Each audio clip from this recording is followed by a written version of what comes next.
Episode 10 of Planet Earth is about the seasonal forests, which is basically the other forest episode other than the rainforest. So this episode opens up with some really stunning footage of the redwoods of California before heading to the very far north where we see the taiga. So the taiga is the most expansive forest. It basically covers the whole way around the world except for the oceans in the northern hemisphere, and it contains more trees than anywhere else, which is really impressive. But since it's so far north, it doesn't contain a huge amount of life. There aren't a lot of animals that live there. We do briefly see lynx, which are really mysterious. I like how we don't really get a lot of the lynx. We do get kind of sparse shots of them, and the music's quite mysterious. It does create an air of mystery around them, which is really good. And we briefly talk about the animals that eat the conifers. Conifers themselves aren't very nutritious. They're full of resin, so they're not really edible to a lot of things. Moose tackle them, and you've got things like crossbills that'll get in amongst the cones.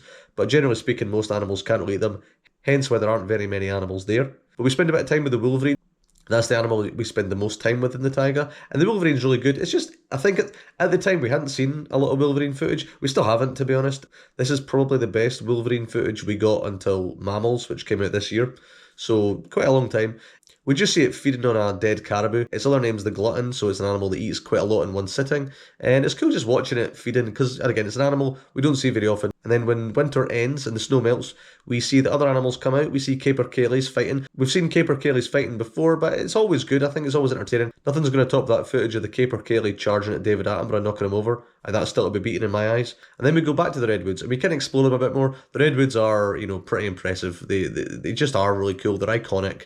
It's good to talk about them. We do see humans climbing them. Again, one of the few times we ever see humans in the series. And we talk about a few other different trees. We talk about the sequoias. Again, the largest organisms in the world, really impressive. We talk about the bristlecone pines, which are the oldest organisms in the world. It's really good at showing you, because forests are probably the habitat that we, certainly in the UK and in the Northern Hemisphere in general, are the most familiar with, so we're the least impressed by. So I think by talking about how there are a lot of record-breaking things in the forests that are basically the plants themselves, that's quite good. I think that's really good to talk about.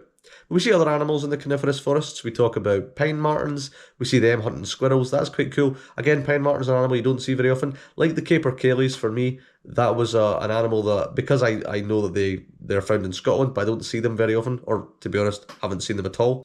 Something about seeing wildlife that's basically on your doorstep on the TV is always quite cool for me, I think. And we see great grey owls as well. We see young learning to fly, basically. It's kind of fun. We don't spend a lot of time with it, but it's all right. I think the most unique part of the conifer sequence is going to the southern hemisphere, where we see the southern equivalents. We're all very familiar with the northern forests.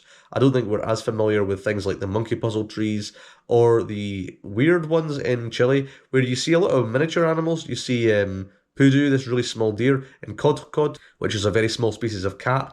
And we talk about how it might hunt Pudu. I don't think it could. I mean, it looks like a kitten, basically. But we see it hunting moths, and it's quite funny. Again, there aren't a lot of funny sequences in this series, outside of the diaries. And then we move on to the deciduous forests. So deciduous forests have a lot more life. Their leaves are a lot more edible, so a lot more things live there in general. And the first main bit of footage we see from there are the mandarin ducks.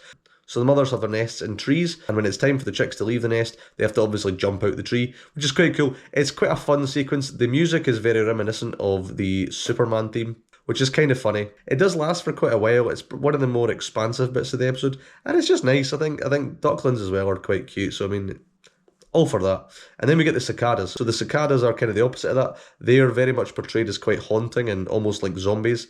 Basically, once every 17 years, all the periodical cicadas will emerge from the forest and climb the trees. And that's great for a lot of predators. A lot of things eat them, whether they be snapping turtles, skunks, raccoons, birds. Everything seems to eat them, to the point where there's just so many cicadas that the vast majority don't even get eaten, which is how they're able to actually carry on the next generation. But it's really cool to see that. Again, cicadas are something we've seen before and since. It's not something you see very often because it doesn't happen very often, so there aren't too many opportunities to film it.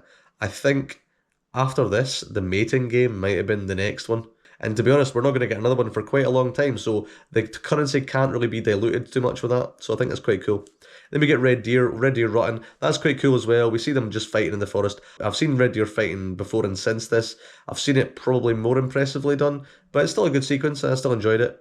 Then we kind of move to Russia, where we see black vultures. We talk about how they aren't there very often, but they kind of get shooed off by the amber leopard. So I did talk about amber leopards in my review for the first episode, so I'm not going to go on and on about them here, but it's quite a good sequence, and we do expand on it a bit more. We talk about how harsh their life is.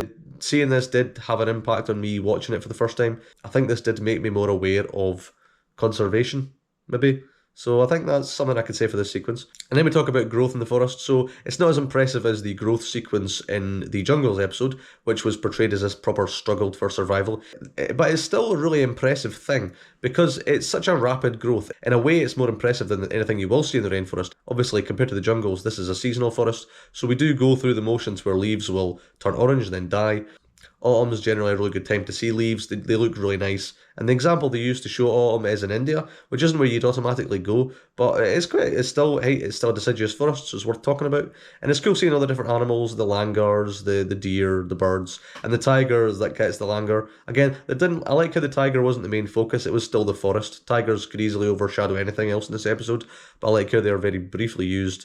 And I think that's really good as well. The last kind of major bit of footage we get are the baobabs in Madagascar. Baobabs are quite famous, they look quite weird, they're commonly known as the upside down tree. And we see that when night falls, their flowers emerge. And they've got really impressive flowers, and they attract mouse lemurs, they attract moths, which also attract the mouse lemurs. So it's a really cool sequence as well, because it's such a weird tree, it's such a weird plant that's quite iconic.